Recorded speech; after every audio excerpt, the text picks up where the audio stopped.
Olá! Que privilégio estarmos juntos novamente no nosso programa Capelania. Gente cuidando de gente.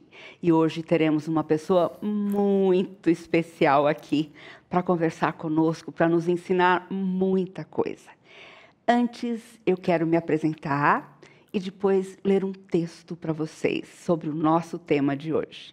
Meu nome é Helene Vação, eu sou capelã hospitalar há 38 anos e trabalho também pela capelania e chancelaria do Mackenzie. Tenho ajudado a organizar eventos sobre saúde mental e fé cristã e cuidados paliativos. E hoje nós vamos falar sobre um tema vital. Estamos entrando no mês Setembro Amarelo. Um mês de prevenção, de alerta sobre o problema do suicídio. Nós vamos estar desenvolvendo o programa com o nosso convidado, mas também vamos estar acompanhando você aqui no celular. Você pode enviar suas perguntas, os seus comentários, porque nós vamos estar valorizando tudo isso e procurando lhe responder. Quero ler para você o texto. Seus pensamentos estão confusos, pois as lentes com as quais vê a vida estão embaçadas, o que dificulta a interpretação correta de fatos e compromete as suas emoções. Alguns problemas podem lhe parecer catastróficos, sem esperança de serem resolvidos, pois estão sendo vistos de dentro de um túnel escuro e sem fim. Sua mente insiste em lhe dizer que só uma saída para essa dor sem fim, ou a sedação ou a resolução desse problema. É difícil ver alguma esperança nas questões da vida e o futuro lhe parece impossível de enfrentar. Você antecipa tudo o que imagina de pior possa lhe acontecer, pois acha que nunca conseguirá lidar com situações de fracasso. E talvez você não veja mais razão para viver, pois a sua vida perdeu o sentido. Tudo pelo que você lutou e tudo aquilo que lhe deu ânimo para viver, desafiando cada dia a avançar, ou você já alcançou e agora não tem mais por que se esforçar, ou se desfez como fumaça e você crê que não adianta mais tentar. A desesperança o faz acreditar que é inútil continuar a crer em Deus em meio a todas essas frustrações. Nessas horas, é difícil reconhecer que Deus continua a dirigir a história, a sua história. Esse trecho eu li para você, eu colhi de um livro que eu escrevi algum tempo atrás, Escolha a Vida, conversando com a pessoa que está pensando em suicídio. Suicídio é a concretização dessa tentativa, dessa perda de esperança, de sentido para a vida. E por isso é tão importante a gente estar falando sobre esse assunto hoje. E o nosso convidado para lidar com este tema tão importante, uma abordagem técnica sobre suicídio, contando as suas experiências de vida também, é o Major Diógenes Munhoz. Meu querido amigo, que eu conheci num curso lá no metrô, fiquei encantada e tenho muito, muito prazer em recebê-lo nesse programa. Agradeço muito a sua gentileza em estar aqui conosco, numa igreja com uma visão missionária, que gosta de sair dos seus muros e ir ao encontro das pessoas que estão sofrendo, que estão precisando de ajuda. Quero apresentar o currículo do doutor Major Diógenes Martins Munhoz. Ele é major do Corpo de Bombeiros de São Paulo, trabalha há 15 anos na Escola Superior de Bombeiros de São Paulo idealizador do curso de abordagem técnica a tentativas de suicídio e a sua formação na Academia da Polícia Militar de Barro Branco. Ele é bacharel em Direito pela Universidade Paulista, engenheiro civil pela Universidade de Guarulhos, mestre em Ciências Policiais pela Academia de Polícia Militar de Barro Branco, fez cursos de especialização em resgate, emergências médicas, curso de docência em resgate, mergulho autônomo, salvamento terrestre, salvamento veicular, busca e resgate em estruturas colapsadas e autor de capítulos em livros e artigos científicos e autor do livro Abordagem Técnica a Tentativas de Suicídio. Boa tarde, Boa Major. tarde. Que privilégio tê-lo aqui. Prazer é meu, querida. Muito obrigado pelo convite, né? Já é um projeto antigo a gente estar aqui entre você, né? Boa tarde a todos os amigos que nos ouvem, nos assistem, né? Do programa Capelania. É um prazer, é uma honra falar de um assunto que traz à tona, traz à luz a vida, né? Sim, porque quando a gente fala da abordagem a um tentante, né? Da abordagem a um suicida, nós estamos querendo que ele viva, né? Nós estamos querendo evitar a morte. Então as pessoas acham que a gente vai falar sobre morte, sobre coisas pesadas. Não, né? A gente tem que trazer leveza a esse assunto, principalmente agora que a gente vai entrar no setembro, que é o Setembro Amarelo, que é o mês da prevenção do suicídio no país. É verdade. Eu gostaria muito de ouvir as suas experiências e também de conhecer um pouquinho o material que você trabalhou tanto para preparar. Trabalhamos, né? Porque o trabalho ele é conjunto, né? Eu sempre digo o seguinte, que eu não conseguiria escrever uma linha sequer na minha vida se não fosse a ajuda de pessoas e profissionais que passaram nesses últimos 15 anos que eu estudo suicidologia, né? Mas a história começa lá em 2003, 2004, quando eu vou para uma ocorrência de tentativa de suicídio no alto de uma torre de celular, de uma torre de transmissão de celular, e lá eu me deparo com um rapaz que tentava o suicídio, e até naquela época nós éramos neurolinguisticamente programados para distrair as pessoas e tirar essas pessoas. Pouco importava naquela época quem era aquela pessoa, se ela tinha uma história triste, se ela tinha uma história um pouco mais complicada, e muito menos importava o quanto seria depois difícil o tratamento dessa pessoa e se eu influenciaria eu como bombeiro diretamente nesse tratamento. Eu me deparo com essa ocorrência e esta pessoa estava num patamar acima do meu, aquelas escadinhas marinheiro, né? Então, nós éramos neurolinguisticamente programados para distrair e pegar, e não dava para eu pegar e distrair uma pessoa que está numa escada, num patamar acima do meu. E eu tive que conversar. Eu tive que escutar. E eu não era programado nem treinado para escutar. Isso fez com que, daí meia hora que eu estava ali com aquele rapaz, eu comecei a entrar na história de vida dele, né? Eu comecei a ver que ele tinha um nome, que ele tinha uma face, que ele tinha uma história, que ele tinha uma família. E depois de meia hora, a única coisa que eu não queria é que ele morresse. E depois de 5 horas e meia, né, foram 6 horas praticamente de ocorrência, ele desistiu de se matar e a gente desceu juntos. Quando nós descemos juntos, me veio uma necessidade de estudar suicidologia. É lógico que lá em 2004 já existia muita coisa escrita sobre suicídio na área da psicologia, na área da psiquiatria, na área da sociologia, na área religiosa também, né? Mas para profissionais, né, que lidam diretamente e diariamente na área de urgência e emergência, como bombeiros, o pessoal do SAMU, polícia militar, né, enfermeiros, médicos, socorristas de um modo geral, praticamente nada havia sido escrito até então, né? E aí a gente teve a oportunidade, eu fui para o CVV, o Centro de Valorização da Vida, por lá fiquei 2 anos, né? E a gente teve a oportunidade de fazer alguns cursos, de ler alguns livros, e aí são 15 anos, fazer um mestrado nessa área, e aí são 15 anos até, em 2015, quando pudemos escrever, né, e bolar o primeiro curso brasileiro de abordagem técnica a tentativas de suicídio,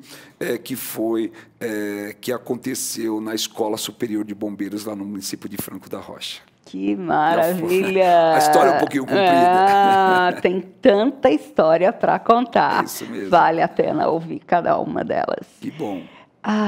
Uma coisa interessante no que você falou, chamou a minha atenção, é a empatia.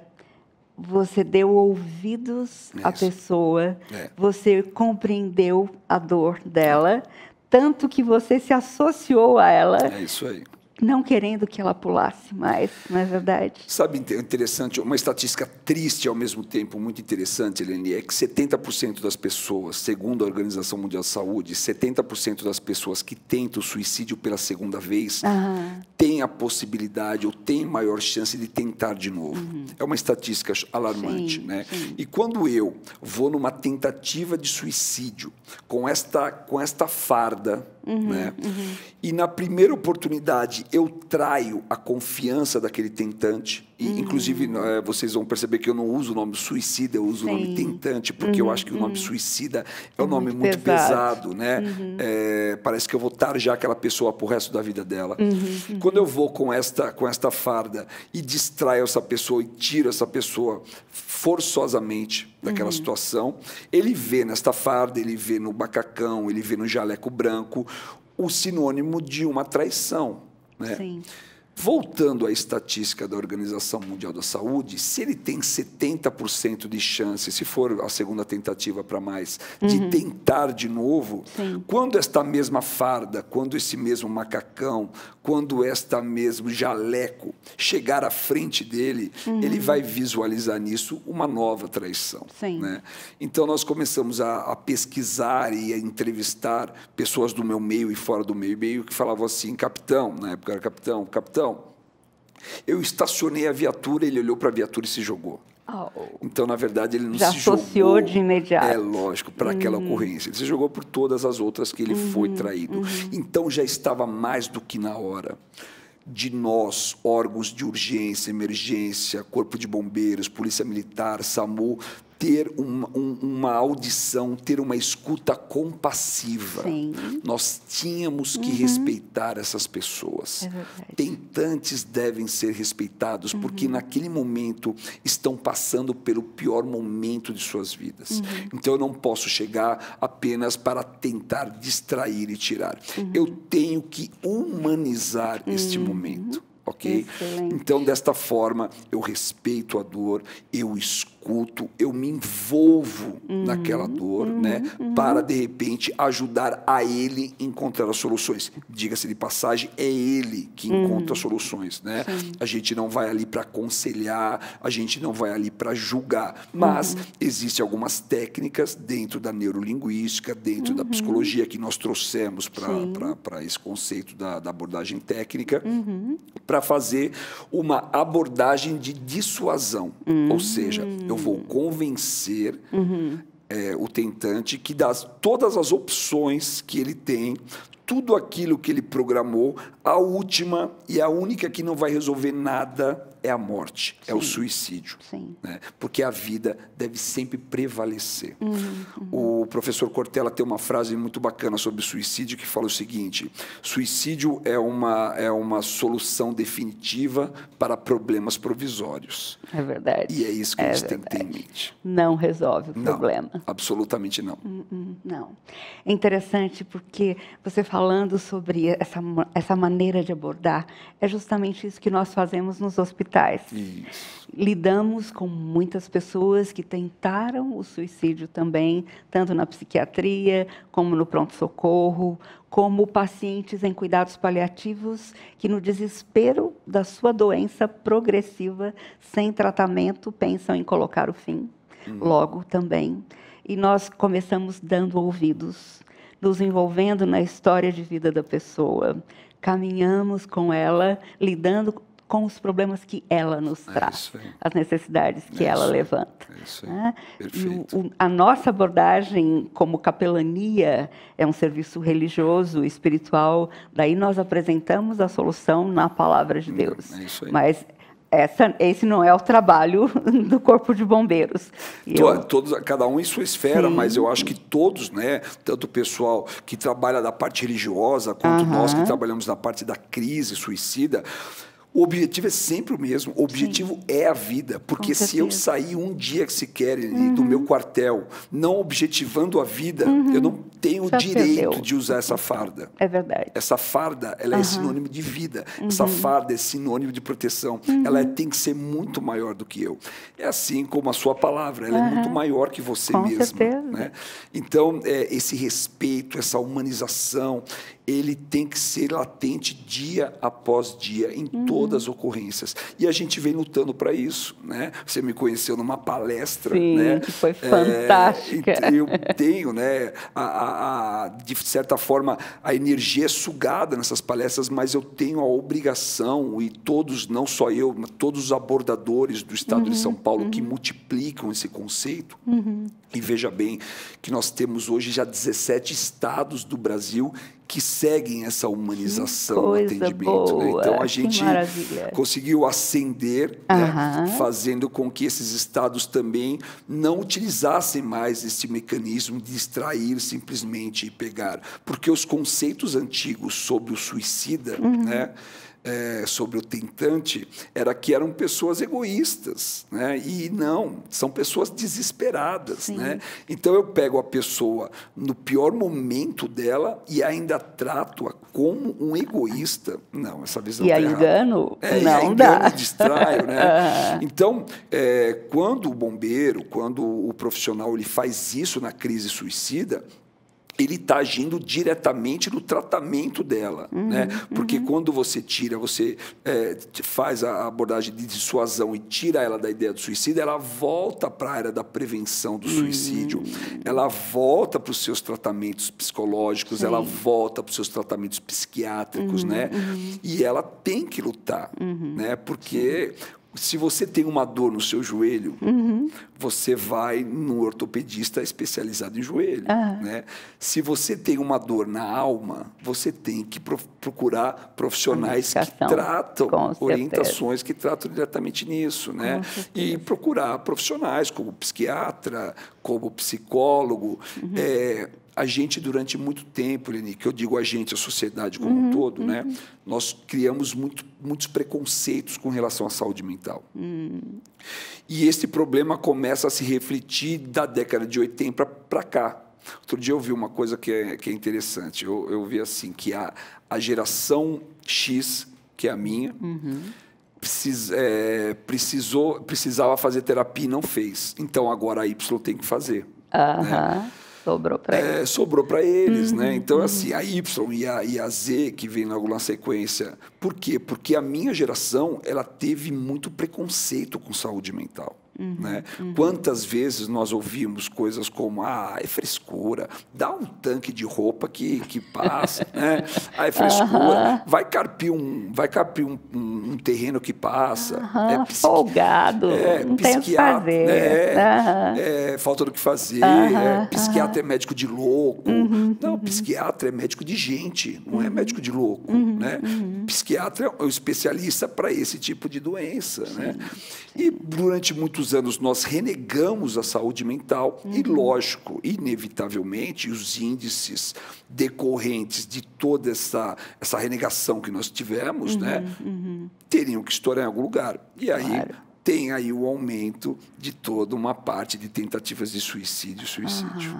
Gostaria que você falasse um pouquinho sobre os principais fatores que levam uma pessoa a ideação suicida e também se isso tem se complicado nessa fase que nós estamos vivendo de pandemia.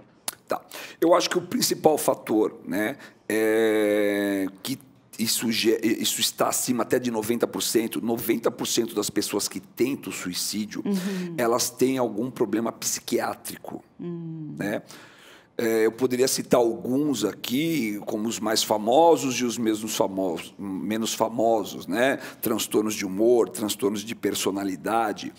Mas eu acho que não é o fato de ter ou não ter depressão, Não é o fato de ter ou não ter esquizofrenia. Não é o fato de ter ou não ter burnout. Não é o fato de ter ou não ter borderline, né? Citei alguns aqui.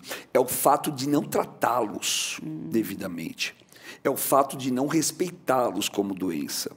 Porque se você tem diabetes, você tem que tomar a bendita da metformina todo santo dia. Direto. Se você tem depressão, por exemplo, né, você tem que tomar cloridrato de fluoxetina. Não sei, estou citando um dos remédios, mas pode ser, pelo amor de Deus, eu não estou fazendo receita aqui, né?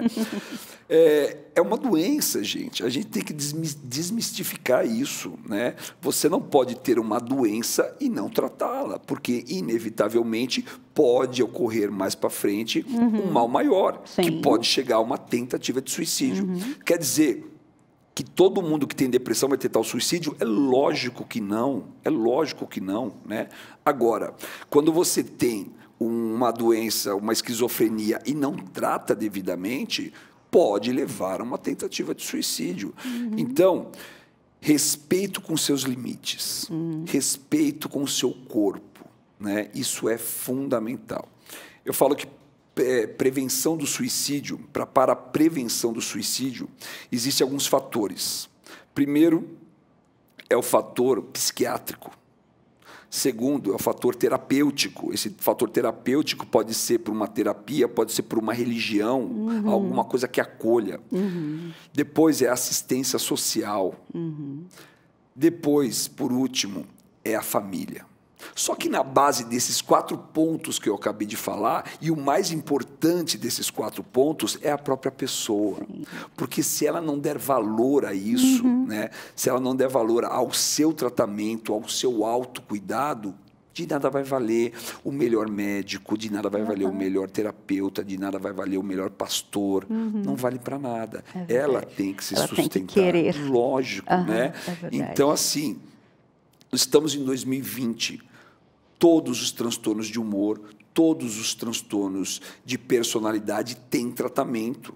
Eles têm remédio para isso, né? Nós temos opções de tratamentos terapêuticos, desde terapias opcionais até terapias religiosas, né? Você é uma mestra nisso. Então, assim, a pessoa tem que se cuidar. A gente não pode renegar em 2020, Eleni, saúde mental. Não, de jeito nenhum. Agora, conta para mim um pouquinho uma coisa. Como é que a gente pode, a família, os amigos, os colegas de trabalho, podem detectar alguns sintomas? Isso, alguns sinaizinhos ali, né? Vamos lá. As grandes corporações do mundo hoje adotaram uma coisa chamada rede de proteção. O que é uma rede de proteção? Eu olho para você, você olha por mim, olha para ele, olha para ela, né? E eu vejo que hoje você não chegou bem. Você sempre foi uma pessoa extrovertida, conversa e tal, mas agora você não está bem hoje. Eu respeito, é uma tristeza normal, mas daqui a 2 semanas você continua nessa postura. E daqui 2 semanas você começa a verbalizar coisas que até então não verbalizava. Tipo, exemplo, esse mundo seria melhor sem mim, né? Porque eu não morro de uma vez, né? Então, são pequenos sinais que, de um modo geral, as pessoas, às vezes, emitem, né? Mas veja bem o que eu vou falar sobre esses sinais. Por favor, preste atenção nisso daqui. O fato de uma pessoa emitir sinais que possam levar esta pessoa ao suicídio não faz de você, não faz em você, melhor dizendo, a obrigação de lê-los, porque senão eu teria coautores. Suicídio só gera responsabilidade para aquele que se matou. Para o entorno desta pessoa, vai gerar dor e vai gerar luto. Quem sabe até eternos, para uma mãe que perde um filho para o suicídio, para um pai que perde o filho para o suicídio. Porém, a cadeira da coautoria deve estar sempre vazia. Não existe coautoria no suicídio. Responsabilidade apenas para aquele que se matou. Agora, por uma questão de rede de proteção, eu visualizando uma mudança muito brusca de personalidade, uma mudança muito brusca de comportamento, verbalizações de coisas ruins, né? eu tenho que chamar você, isto chama-se rede de proteção, e falar assim, Irene, o que está acontecendo? Né? E vamos conversar. Né? O primeiro tratamento não é dado na igreja, o primeiro tratamento não é dado no consultório, o primeiro tratamento não é dado pelo corpo de bombeiros, o primeiro tratamento é dado por quem está próximo. No relacionamento interpessoal. É isso aí. Muito bom. E importantíssimo isso que você falou. Fundamental. Também sobre essa culpa. Né? Porque, às vezes, a pessoa acaba cometendo suicídio e a família inteira fica falando, nossa, se eu tivesse percebido... Ele falou tal coisa, como que eu não consegui perceber? Não percebeu porque não tinha que perceber. Pessoal, o Brasil perdeu para a Bélgica na última Copa do Mundo, de 2-1. Falar que o Brasil perdeu e apontar hoje as causas que o time perdeu, porque ele perdeu, é fácil hoje. Agora, o problema era consertar lá na partida. Então, assim, consertar esses sinais durante o momento que eles estão sendo emitidos é uma coisa. Agora, falar, mas por que eu não percebi? Ele já estava falando alguma coisa, ela pôs a tal música e ela já queria... Não percebeu porque não tinha que perceber, não tem a responsabilidade de perceber. É só isso. Ótimo, boa colocação.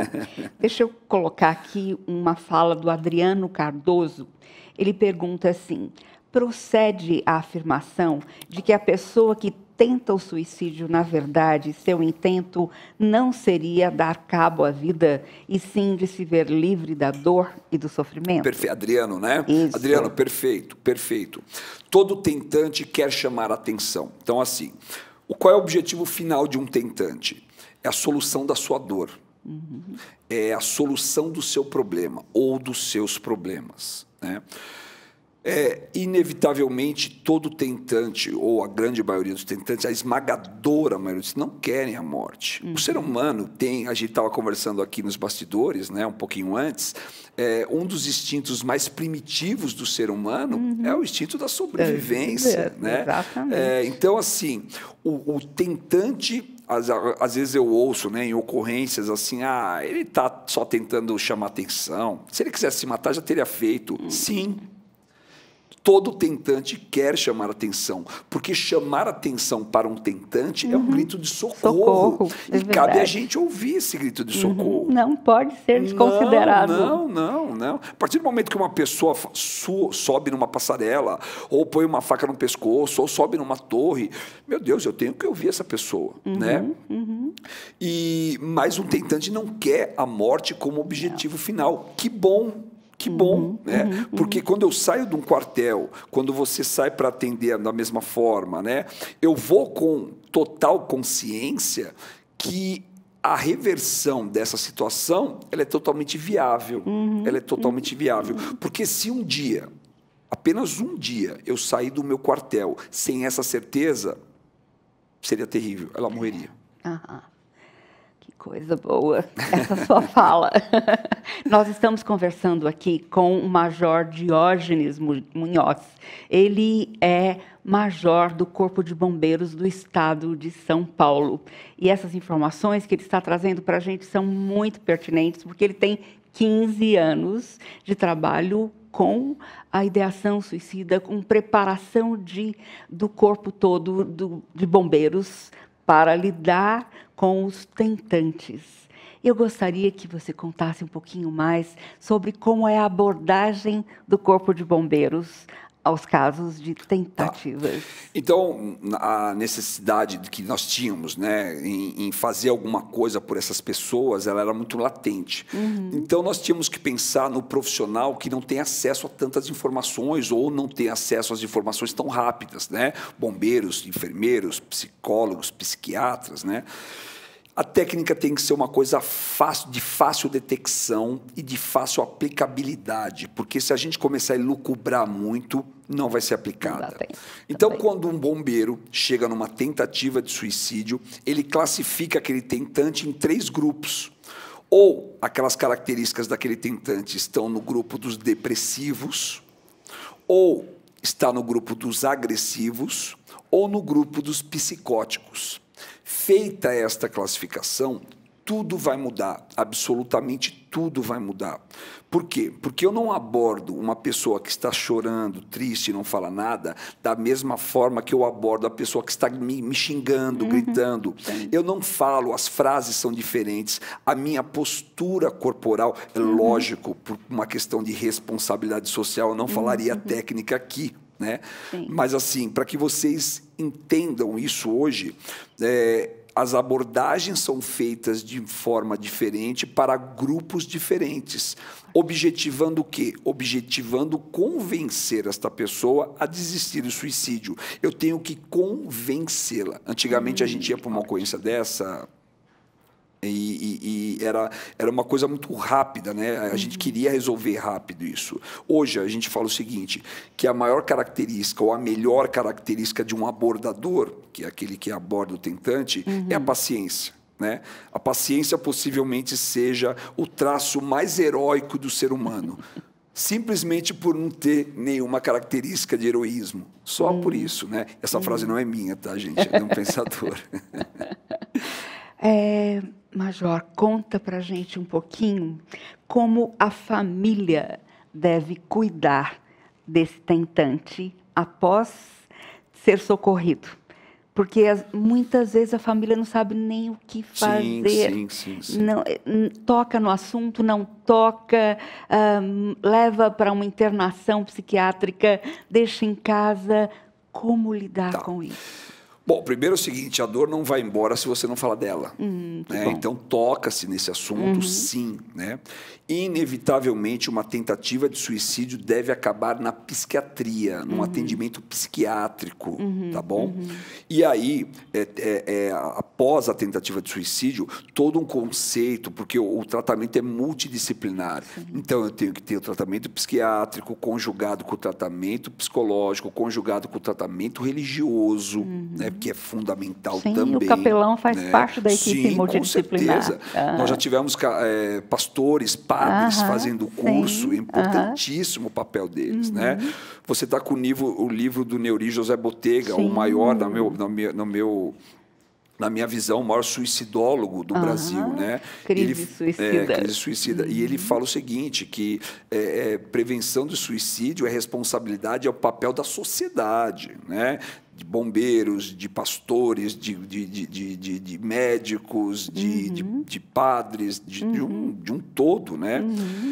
Então, dessa forma, uma pessoa que tentou o suicídio, ela volta para a área da prevenção do suicídio.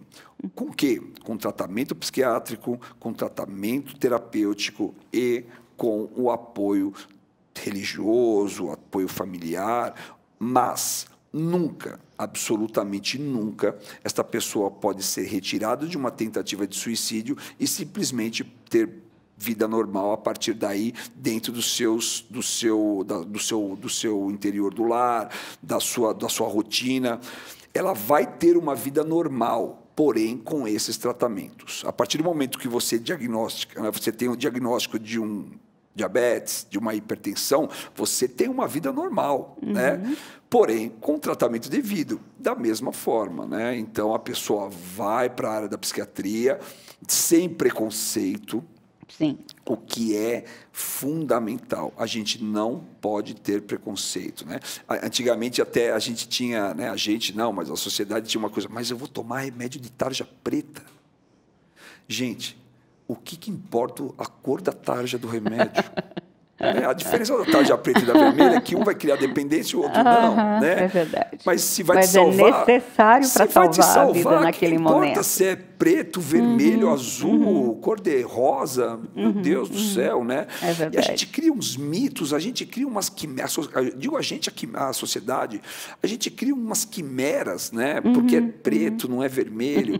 Eu cito aqui tratamentos de depressão, tratamentos de ansiedade, alguns componentes, né? Fluoxetina, que é o cloridato de fluoxetina, estalopram, sertralina. Pronto, você tem 3 aqui. Todos tarja vermelha, gente. Se é por causa de cor de tarja, então é tarja vermelha. Não seja esse o problema. É lógico que eles vão ser conjugados com outros tratamentos para você dormir melhor, tal. Mas pouco importa, pouco importa. O que importa é que você se respeite, como eu disse no começo, e vá ao psiquiatra. Né? Que esta pessoa que tentou suicídio vá ao psiquiatra, né? Que esta pessoa vá a uma terapia, a um psicólogo ou outra terapia que melhor de agradar, tenha um apoio religioso que é fundamental, como a gente acabou de falar. Isso é que importa. Desta forma, sim, esta pessoa vai voltar a ter uma vida normal. E ponto final. Nunca mais vai tentar o suicídio. É assim. Queria que você comentasse um pouquinho sobre a questão da Bélgica. Eu estava fazendo um curso sobre questões de bioética em final de vida e fiquei pasma quando o meu professor disse, olha, na Bélgica, você faz assim, você vai a um médico, você fala que você está com uma dor insuportável, e aí ele entrevista você, faz algumas perguntas um pouquinho mais aprofundadas sobre aquela dor, e, em seguida, ele lhe dá um atestado. Com esse atestado, você vai a um posto de saúde, que tem mais de 200 ali na Bélgica, e você pega um kit suicídio, um kit eutanásia. E você pega todas as medicações ali, a seringa e toda a orientação de como usar tudo isso. Eu fiquei muito boquiaberta diante dessa fala do meu professor nesse curso, e eu perguntei para ele, mas não tem nenhum aconselhamento? Ah, sim, o aconselhamento é, tá, por que você quer fazer isso? Está muito difícil mesmo, uma dor insuportável? Ah, então tá bom. Falei, gente, que triste. E isso está sendo recomendado até para adolescentes agora. Então, na verdade, assim, não é só na Bélgica. Eu fiquei sabendo que em outros países também já ocorre isso daí. Ou já, não é de agora que ocorre isso daí, né? Eu acho que se a gente partir para o campo da filosofia, né? Se a gente partir para o campo tomando um café filosófico aqui, se o homem pode dispor ou não pode dispor da vida, aí quem sabe seria bacana. Agora, eu nunca, né? Eu acho que tenho certeza que você também não, vou sair um dia da minha casa para trabalhar com o pensamento que o homem pode dispor da própria vida.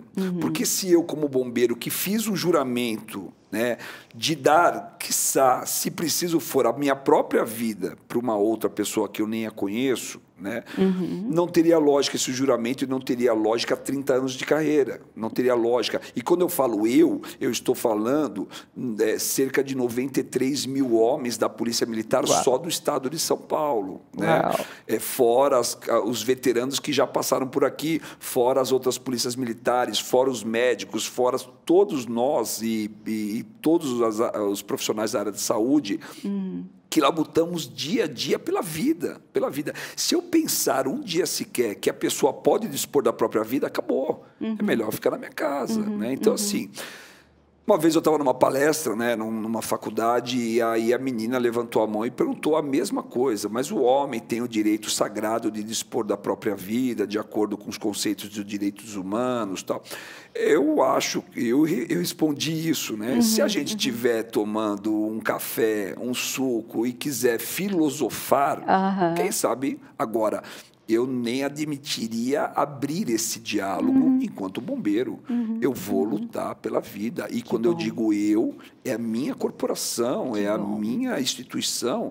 Nós lutaremos porque colegas meus deram a vida por outras pessoas. E em memória até deles, em respeito a essa memória, eu tenho que lutar. Então, assim, eu acho que é um conceito cultural desses países.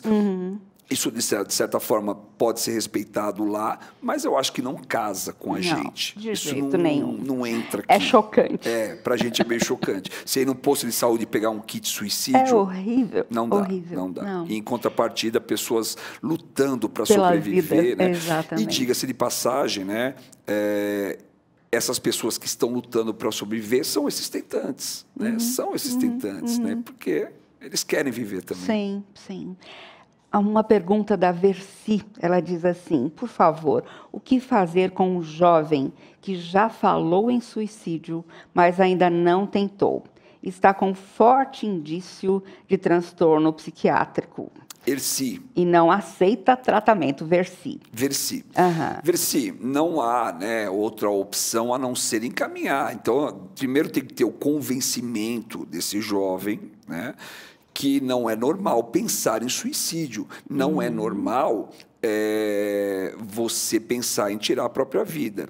Segundo, você tem que desmistificar na cabeça desse jovem que um tratamento psicológico, que um tratamento psiquiátrico não é uma coisa de outro mundo, porque se criaram tantos conceitos que parece que se esse jovem for tomar um remédio psiquiátrico, ele vai ficar abobado, ele vai ficar fora de contexto, ele vai ficar fora da realidade, e não é isso. Então, a primeira coisa a ser feita é desmistificar, é quebrar o preconceito com relação aos tratamentos, né? Você explicar, você mostrar que existe um tratamento, e aí, aos poucos, e eu sei que isso não é fácil, né? Isso às vezes requer muitas semanas e meses, né? E aos poucos fazer com que esta pessoa aceite o tratamento. Não há outra opção senão que ele aceite o tratamento. Não tem como você algemar e levar, né? A não ser que ele tente o suicídio. Aí por uma questão forçosa, ele vai acabar na psiquiatria. Mas aí é ruim. Porque o tratamento já não é de convencimento, né? Não. Então, assim, primeiro, paciência, Versi. Paciência. Segundo, desmistifique os tratamentos, né? Mostre que até algumas estatísticas, a gente fala muito da depressão, porque a depressão é mais pop, né? É mais, como diz o André Trigueiro, a depressão é pop. A cada 10 mulheres no Brasil hoje, uma faz tratamento de depressão ou ansiedade.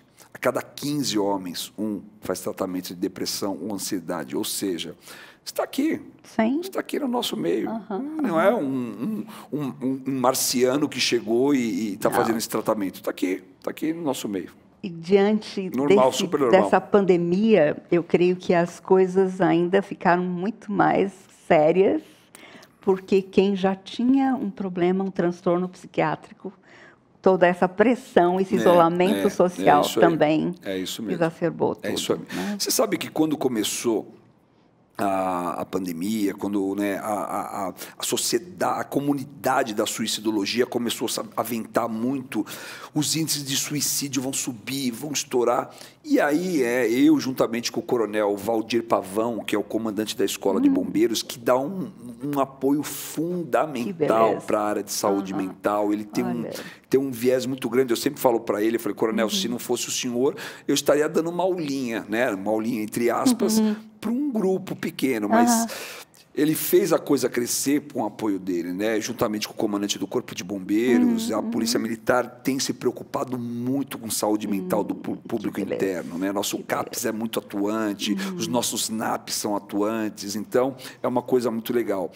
E quando a coisa começou, a pandemia, no dia 21 de março desse ano, quando o governador decretou o distanciamento social, eu comecei a monitorar, né, e estudar as estatísticas de atendimento de tentativas de suicídio do Corpo de Bombeiros. Olha, no Corpo de Bombeiros. E aí eu fiz de março para abril, de abril para maio, de maio para junho. E aí todo mundo falava, vai explodir, vai estourar. Caiu. Olha, que interessante saber disso. Por quê, minha querida? Porque as pessoas começaram a conviver. Porque as pessoas começaram a se redescobrir. Sim, montar novas estratégias. Porque eu não estava mais no quarto ou no trabalho, eu estava na mesma sala que você e eu comecei a te ouvir. Você, parente, você, amiga, e as pessoas começaram a ter novas estratégias, atendimentos online, né? E os índices começaram a cair. E quando eu apresentei esses dados, né, juntamente com o doutor Rogério Pesato, né, que é da Escola Paulista de Medicina, foi publicado numa revista, um artigo científico na República Tcheca, isso foi uma Uau. Né? E aí veio um Uma mesmo surpresa. estudo do Japão e o mesmo estudo da Espanha, Olha só. mostrando que o distanciamento social faz com que as pessoas tendam a não pensar tanto em suicídio, porque elas conversam e são Olha, ouvidas. estão se redescobrindo. Redescobrindo-se como ser humano, é Os isso aí. relacionamentos. É isso aí. Que bom, graças a Deus. Ótimo. A gente tem que reensinar o ser humano a ser humano, né? Sim, sim. Gente, nesse mês de setembro, nós vamos estar falando sobre esse tema todas as sextas-feiras no programa Capelania Gente Cuidando de Gente. Então, hoje nós temos o Major Diógenes Munhoz, do Corpo de Bombeiros do Estado de São Paulo. Semana que vem, estaremos trazendo uma filha de pastor que tanto sofreu abuso, como também tentou suicídio várias vezes. Mas hoje a vida dela é nova, é diferente. Depois estaremos trazendo uma especialista para lidar com o luto de pais, de familiares, de tentantes ou de suicidas realmente. Como lidar com essas famílias, como apoiar essas famílias, como trazer carinho, compaixão, como cuidar da vida dessas pessoas. E no final do mês estaremos trazendo um psiquiatra muito querido que vai estar falando sobre o tema também. Então, temos muita coisa boa esse mês todo de conscientização e de prevenção do problema do suicídio, que é o Setembro Amarelo. Quero pedir, Major, que o senhor possa estar mostrando para a gente os seus livros, que são tão especiais. Sabe que eu hospedei em casa uma querida amiga psiquiatra. Ela viu o seu livro e ela leu a noite inteira, porque ela falou, eu não consigo parar de ler, é bom demais. Então, na verdade, eu tive a chance, né? Tive o privilégio de escrever um livro, não é fácil, escrever no Brasil é mais difícil ainda, mas eu escrevi o livro Abordagem Técnica, Tentativas de Suicídio. Ele é constituído de 10 capítulos, né? E desses 10 capítulos, 9 são ocorrências reais que eu atendi, eu diretamente atendi, ou estava no cenário fazendo com que elas fossem atendidas. E o 10º capítulo é a técnica da abordagem humanizada, é a técnica da abordagem descrita. E aí é o motivo, né? As pessoas podem perguntar, mas aonde eu compro? Você não compra o livro porque eu não vendo o livro, né? Eu tenho que ter uma responsabilidade social com relação a esse livro. Eu não posso abrir esta técnica para pessoas que podem ali na livraria da esquina comprá-la, porque eu não sei qual que é, até para preservar essa pessoa, se amanhã ela tiver um intento suicida, que ela seja abordada de uma forma de surpresa, que as técnicas que são descritas aqui sejam usadas a favor dela. Então, eu só acabo vendendo esse livro em eventos que eu sei para quem eu estou vendendo.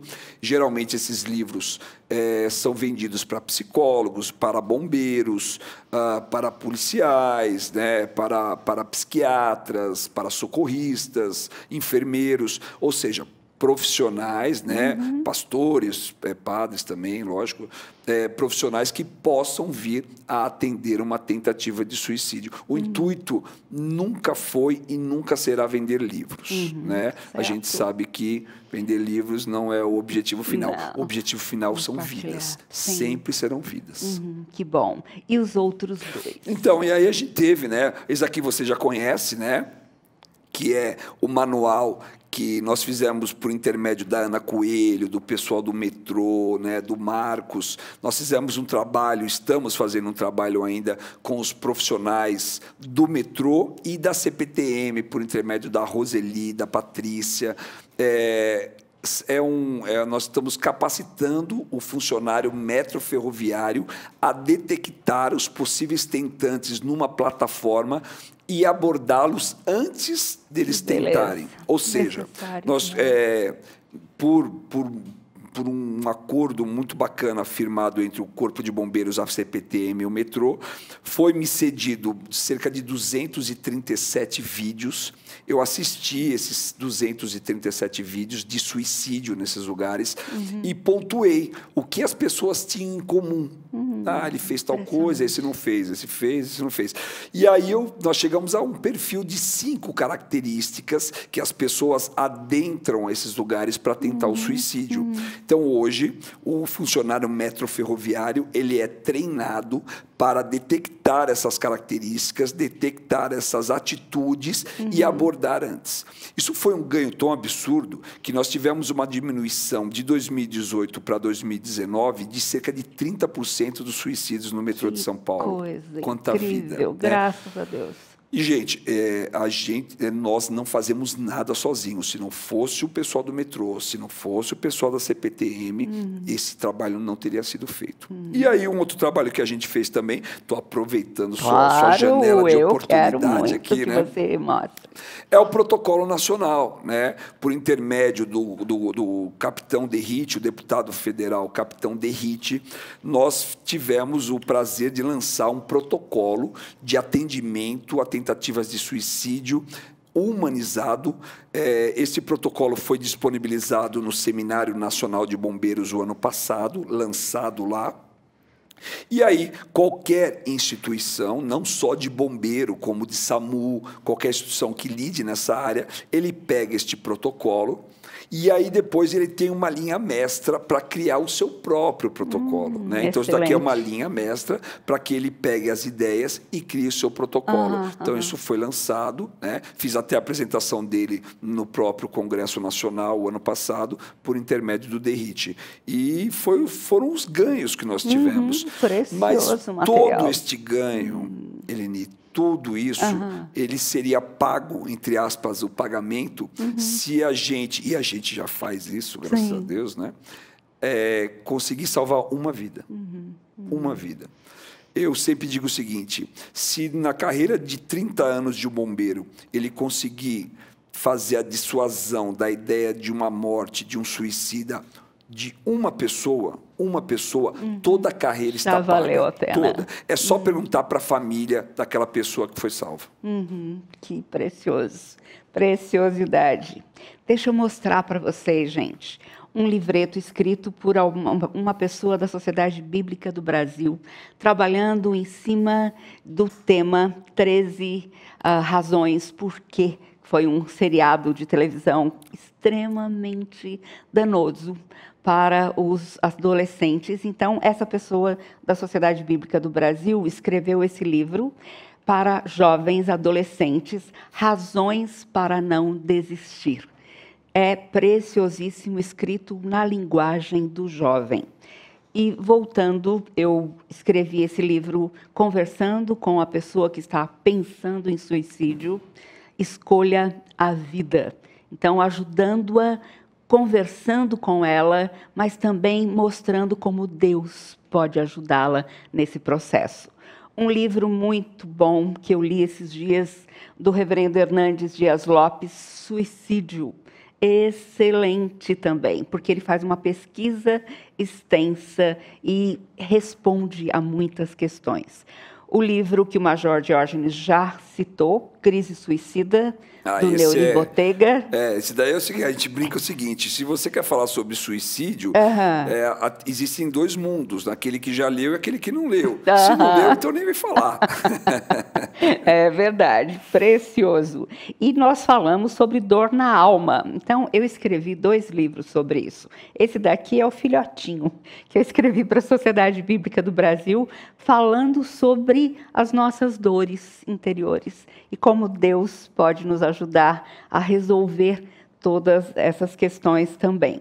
E eu gostaria de ler na Bíblia um trecho no Salmo 146, porque a gente trabalha junto com os psiquiatras, junto com os psicólogos, em alguns casos, mas a gente trabalha com aconselhamento bíblico, mostrando que o autor da vida, Deus, tem um propósito para as nossas vidas. E ele fala assim no Salmo 146, bem-aventurado aquele que tem o Deus de Jacó por seu auxílio, cuja esperança está no Senhor, seu Deus, que fez os céus e a terra, o mar e tudo que neles há, e mantém para sempre a sua fidelidade, e faz justiça aos oprimidos, e dá pão aos que têm fome. o Senhor liberta os encarcerados, abre os olhos aos cegos, levanta os abatidos e ama os justos. É um texto muito lindo, Muito bonito. que fala sobre um Deus presente, o Deus criador, Senhor da vida, que nos fez para Ele mesmo, para a glória dEle mesmo, e que tem um alto propósito para as nossas vidas.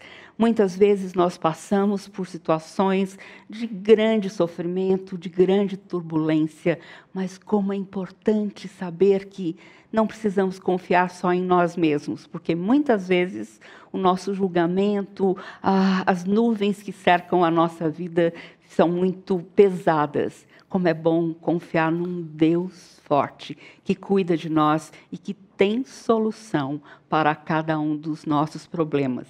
Nós vamos ver isso, conversar sobre isso também na semana que vem. E eu quero contar para vocês uma novidade muito especial. Muitos estavam perguntando sobre o lançamento do nosso curso de capelania hospitalar em EAD. E nós estaremos lançando na segunda-feira.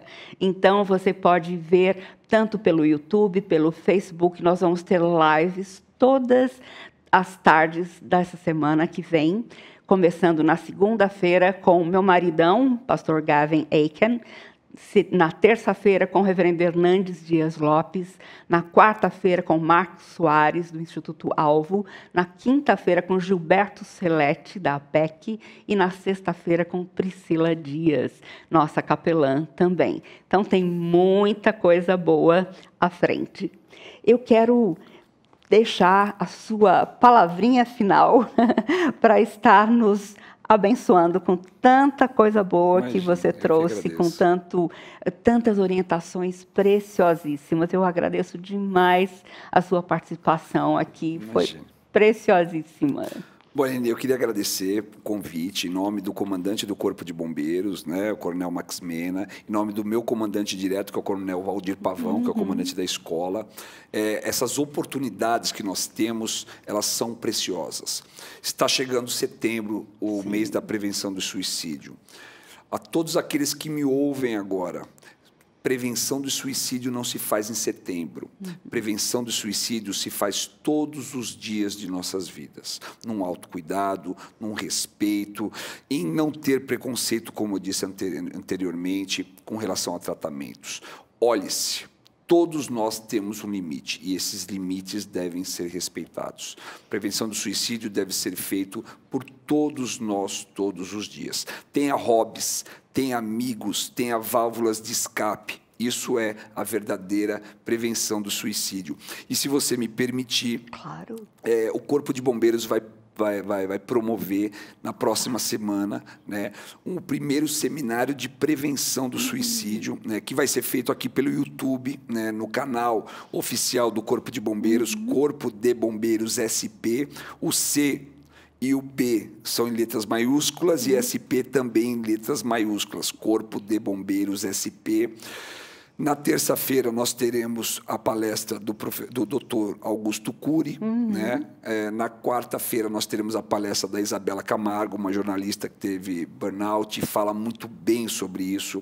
Na quinta-feira, eu vou falar sobre abordagem técnica, tentativas de suicídio. E na sexta-feira, encerrando o evento, nós vamos ter aí o professor Mário Sérgio Cortella.